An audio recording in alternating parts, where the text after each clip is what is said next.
Hello everyone, this is Janice, and what I'm going to do today is give you a short tour of my holiday layout for Christmas 2011. So come on with me, I'll grab the camera and we'll start.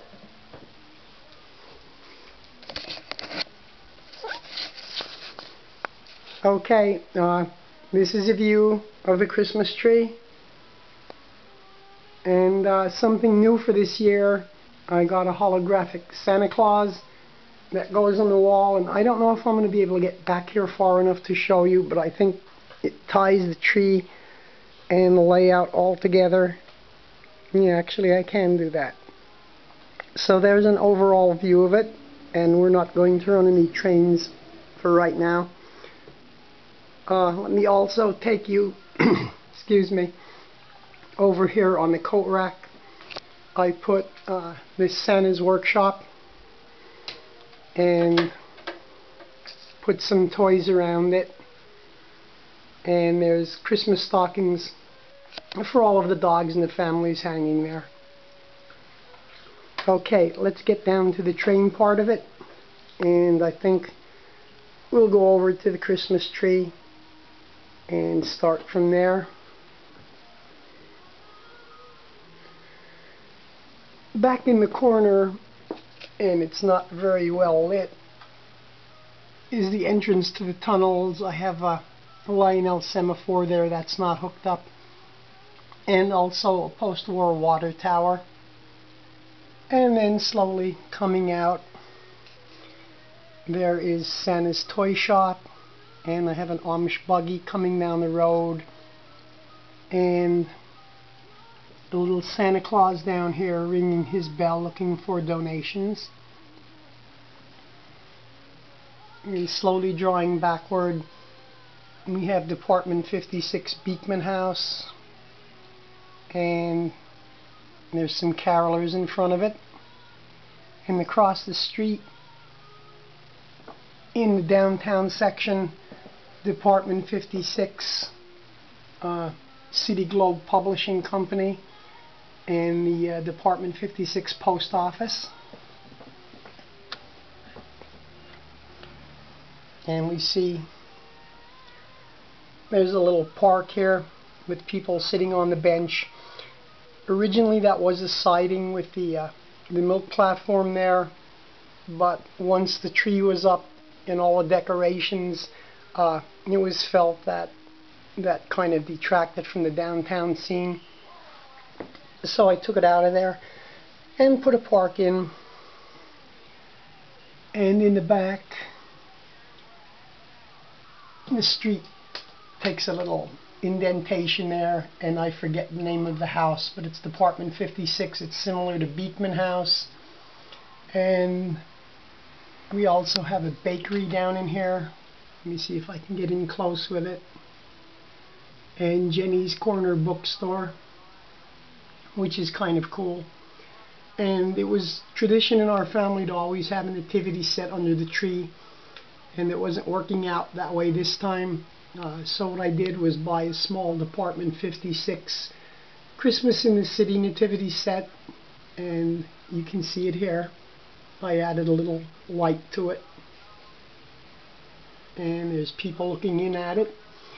And looking down the street, we can see the Christmas parade coming. I think you say at Lemix, Christmas figures, a Christmas marching band. And over here across the tracks is Santa Claus coming down, and that's from A Christmas Story. I think it's the Higby department store Santa Claus. And following him is Robbie the Robot. We also have Department 56 Terrace Hills apartment buildings, which are really nice. And the building that I really like, way in the back here, Captain Durst's house, and that's a Department 56 building also. And then from Santa's Workshop collection, I have this really cool looking house. Don't know what the name of it is. And also a really nice corner house with a wraparound porch. And we'll sneak down the street here further. Department 56 Ralphie's house from A Christmas Story. And let me draw back the camera a little bit. Department 56, I think this is Church of the Immaculate Conception. And this, I think, is the nicest church that Department 56 has done. It's really a gorgeous building. And let's move around to the left. There's a backyard scene with a hedge, and you can see some Department 56 figures in the back. We have a doghouse with a Christmas tree on top, and the scene where little children are building a snowman in the backyard, so that's kind of nice. Let me stick with the buildings. Get back in here. Department 56 Lionel Electric Train Shop. Excuse me. With a figure here of a father carrying boxes of Lionel trains, and I would assume it has to be his son holding a little engine. And let me go up and over, and in the corner of the layout in the back is the Department 56 grocery store. Okay, we got the backdrop that I painted on a cheap plastic tablecloth. There is, I don't remember if this is a Marks lighted bridge or the Lionel one.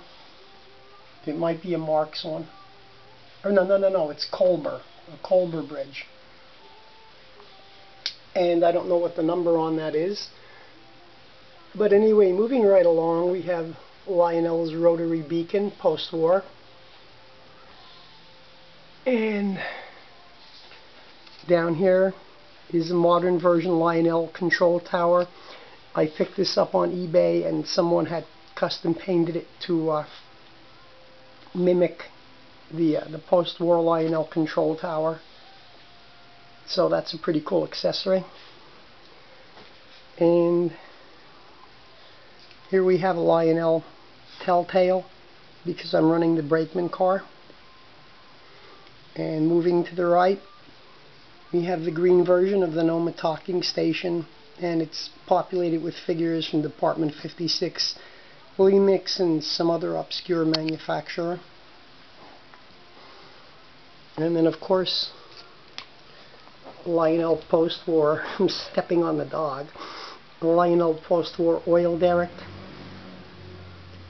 And let's go over here a little bit. We also have the Lionel operating freight house, and over here Lionel post-war floodlight tower, and in here a Marks crossing flasher. And let me get up and go in the back here. Back in by the tunnel, there's a Lionel post-war crossing gate, and that's one of the original things that we had at home on our layout. It's one that's been in the family all these years, so that's really special for me. Some other figures on the street by the freight house. The family bringing home their Christmas tree, and we have Department 56 bride and groom in front of the church on a carriage.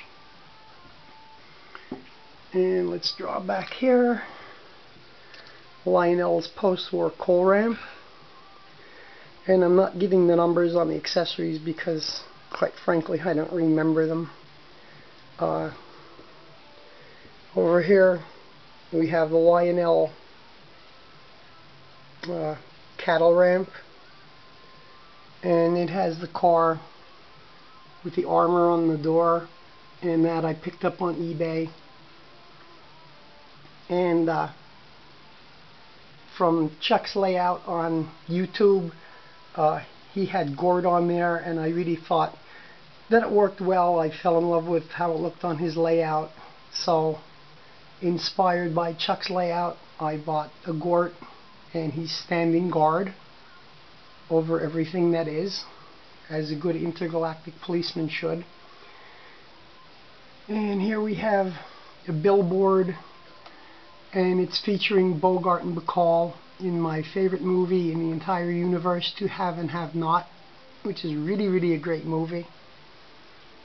And swinging or panning back, Lionel post-war block signal. And let's swing the camera to the right. A nifty little billboard, because I've been accustomed to associating Coca-Cola with Christmas, and I always like the old advertisements, and even the modern commercials. They're very well done. So there's good old Santa Claus advertising Coke. And then over here we have the venerable Lionel crossing guard, and these things are wired up. The crossing guard in particular is activated from this insulated track section right here. And there is a policeman stopping the truck so the parade can come down Main Street into the city. And there's a nice little view looking down the track with yet another Lionel block signal. And over here is the other Lionel post-war telltale.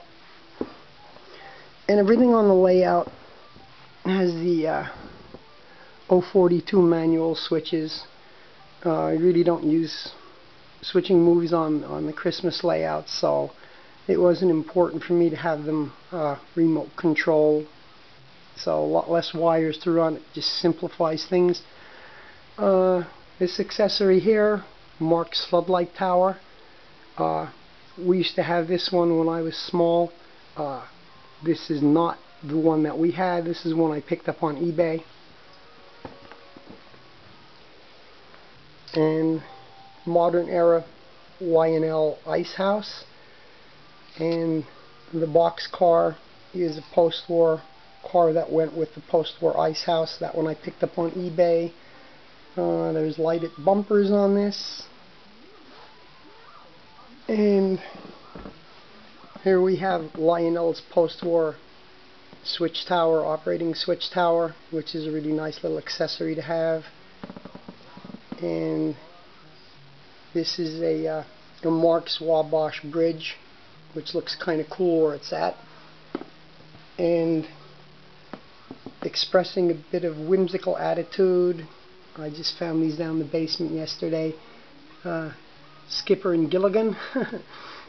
So they were hanging around the tracks, staring into the river.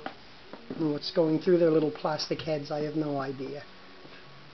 But that's an overview of the Christmas layout for this year. For any Star Trek fans out there, from City on the Edge of Forever, we have Kirk and Spock jumping through the portal. And this isn't hooked up because this is the first year I'm using LED lights on the tree, so I don't know how well it would work out plugging like a standardized thing into an LED light string. Okay, how is this affair powered? By a ZW transformer. The outer handles are controlling the two trains, and I have accessories wired to the inner handles, and this little MPC Lionel transformer controls the street lights. I guess I should turn it on and let you hear the sounds. Okay, there's our ZW fired up. Green light, no shorts, good business. And you can see the street lights on.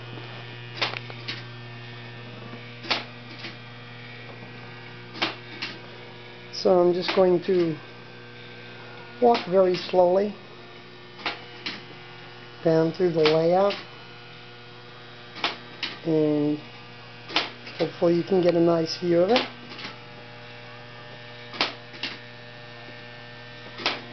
I don't know why Gort seems to fit so well on the layout. I mean, he has nothing to do with Lionel trains or Christmas or anything else, just a great science fiction B-movie, but he just seems to fit so darn well in with the platform, which I think is really great. And we're almost done our tour.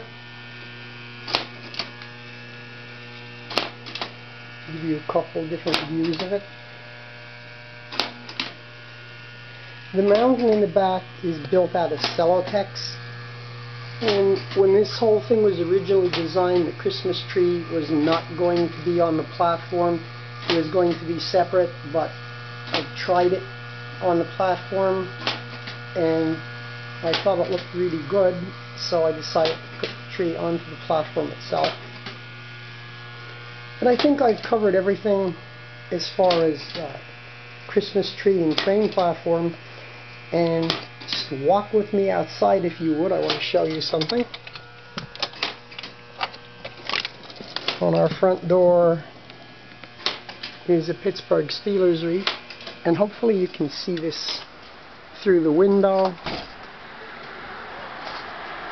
Just some eclectic decoration in the window, but we have, I don't think you're going to see this with the glare, but it's the leg lamp from A Christmas Story, which is a really cool thing to have in the window. And there's just some houses on it and some Christmas Carol figures and a very old Santa Claus that's been in the family for a very long time. So let's see if you can see the leg lamp there. It's kind of too much glare in the window to see the leg lamp well. And back inside. And that concludes the tour of the Roguskie Family Christmas 2011 Lionel train display. Oh, one other thing. We've always had, as I explained earlier in the video, we've always had a nativity set under the Christmas tree, always. So what we did here was take it and put it on an end table, and we've had this, God, I'll bet you it's at least 20 years. But there's our little nativity scene on an end table, and it looks kind of nice there. So, hope you enjoyed the video tour, and probably going to make another video with the trains running and get that posted while it's light enough to show off everything. So again, hope you enjoyed it. Hope everybody has a great holiday season. Ho ho ho!